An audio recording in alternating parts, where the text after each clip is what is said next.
Hello guys! Hello. This is for Pisces, Scorpio, and Cancer. So this is for water sign, Pisces, Scorpio, and Cancer. Tingnan natin kung anong messages, vibration, gabay energy para sa inyong lahat. This is daily tarot reading guys. Okay. Water sign, Pisces, Scorpio, and Cancer. So first card natin, this is 31-4, number 22, official person. So, nakikita ko sa'yo dito na posibleng makatanggap ka officially.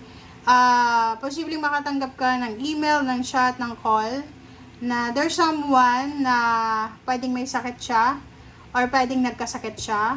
Maybe this is your father, your grandparents, tiyuhin, lalaki siya. So, nakikita natin na isang medyo may edad na sa buhay mo na posibleng mababalitaan mo na meron siyang dinaramdam na sakit. Official person, number 22, sinasabi ng bara sa'yo dito na siguro may mga water sign, Pisces, Scorpio, and Cancer dito na marami kayong kailangan na asikasuhin. May aasikasuhin kayo na papeles, dokumento.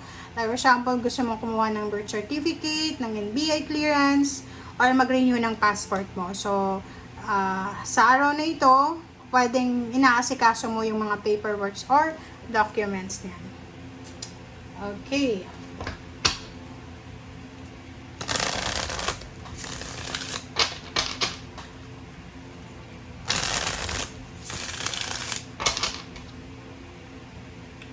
Okay. Water sign, Pisces, Scorpio, and Cancer. First card natin is 6 of Swords. Second is 6 of Cups. Next is Knight of Swords. 3 of Pentacles. And then there's a 5 of Cups. Okay. And sa ilalim mo dito, there's a hangman, and then 10 of Pentacles, King of Swords, and the Judgment. So, nakikita ko sa'yo dito, okay, ang nakikita ko sa'yo na you are waiting maybe you're waiting for something, you're waiting for a decision, you're waiting for a conclusion, lalo na sa pera, but ang nakikita ko sa'yo dito na posibleng hindi siya matutuloy, okay, you're waiting for a lump sum of money ba these 2 days, ano ba yung hinihintay mo kasi posibleng mahang siya. If you're waiting for a lump sum of money, inheritance, or back pay, whatever man, finances, sinasabi ng bara sa'yo dito na wala, nasa 8 of Swords ka, maghihintay ka pa rin. Okay? So, hindi siya darating sa 2 araw na ito. Alright, so 6 of Swords, 6 of Cups, 66, Knight of Swords. So, nakikita ko sa'yo dito na mayroong mga water sign, Pisces, Scorpio, and Cancer, na posibleng kayo ay magta-travel papunta sa inyong, like for example kung OFW ka, posibleng pauwi ka ng Pilipinas, pauwi ka ng probinsya nyo, babalik ka sa lugar kung saan ka galing para magpahinga or posibleng for good na. Nakikita ko rin sa'yo dito na may mga tao sa buhay mo dati, okay? May mga tao na sinaktan ka, ginawan ka ng masama, and they want to come back. Gusto nilang bumalik sa buhay mo. Knight of Swords, posibleng makatanggap ka ng email, ng chat, ng call, or whatever man communication siya. Pero ang sabi ng bara sa'yo dito na wag mo nang pababalikin. Kasi 3 of Pentacles dito, this is a collaboration or whatever. Magsisisi ka lang ulit. So, ang barahan na to, sinasabi ng bara sa'yo na kung sino man sa inyo, water sign, Pisces, Scorpio, and Cancer, ang nakaka-experience ng ganito, few days ago, wag kayong magpapadala sa kung ano pa man na panggagancho, pang manipulate ng mga tao. Sabi ng bara sa'yo dito, kung sino man itong gumawa ng masama sa'yo, wag mo nang pababalikin kasi magsisisi ka na naman ulit. Okay? And another is, sabi ng bara sa'yo dito, kailangan mo daw na umalis. So, posibleng nagbabala kang mag-relocate, mag-travel, or nagbabala ka na baguhin yung maglagay ng boundaries sa buhay mo, sa paligid mo para wala nang makapasok na toxic na tao. Alright, so let's check. Let's clarify. Okay, 6 of Swords,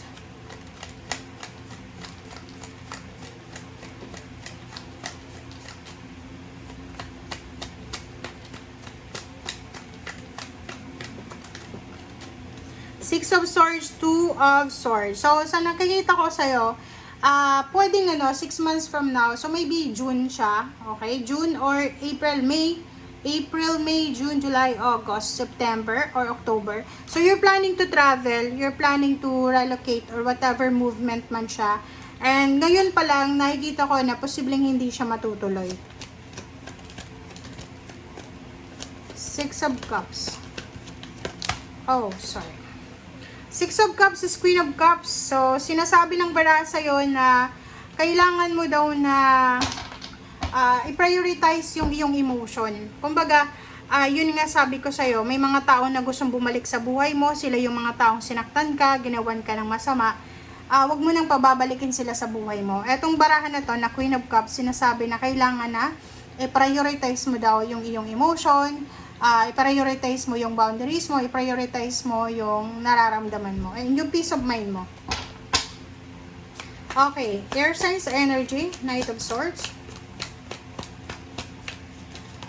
Okay. Nakikita ko sa'yo dito, posibleng makatanggap ka ng message, invitation, regarding sa wedding. So, may ikakasal, posibleng makakatanggap ka ng balita na si ganyan na ikakasal na, makakatanggap ka ng balita na si ganito nagpapatayo ng bahay, nagpaparenovate ng bahay, or kung ano pa man. Okay, Three of Pentacles.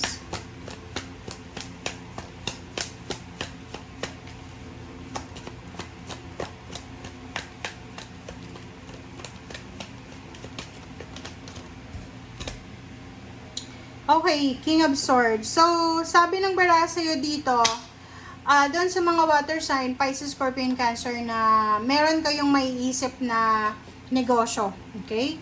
Kung may negosyo kayong naiisip sa ngayon, or kung may isang tao dito, or maraming tao na gustong makipag-collaborate sa inyo, gusto nilang humingi ng tulong sa'yo, mag-invest ka sa business nila, wag mo daw yun ang gagawin kasi magsisisi ka. Okay?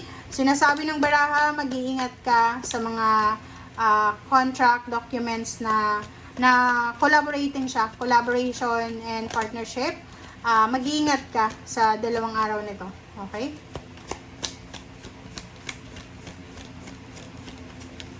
Okay, Five of Cups. What's the message of Five of Cups? The Sun and Ten of Pentacles. Wow, ang ganda. So, dito naman, sinasabi ng bara sa'yo, water sign na meron dito na parang exciting na good news ang darating sa'yo. Sinasabi ng baraha, this is a lump sum of money. Pwedeng inheritance or whatever man siya. Okay? So, maybe Monday siya. Monday. Posibleng sobrang magiging masaya ka sa Monday. Sobrang punong-puno ng happiness, punong-puno ng ng excitement yung mararamdaman mo, lalo na sa pera kasi posibleng may papasok na malaking halagang pera sa bank account mo, or posibleng meron dito na parang balita tungkol sa kaperahan. Okay? Thank you guys. Bye!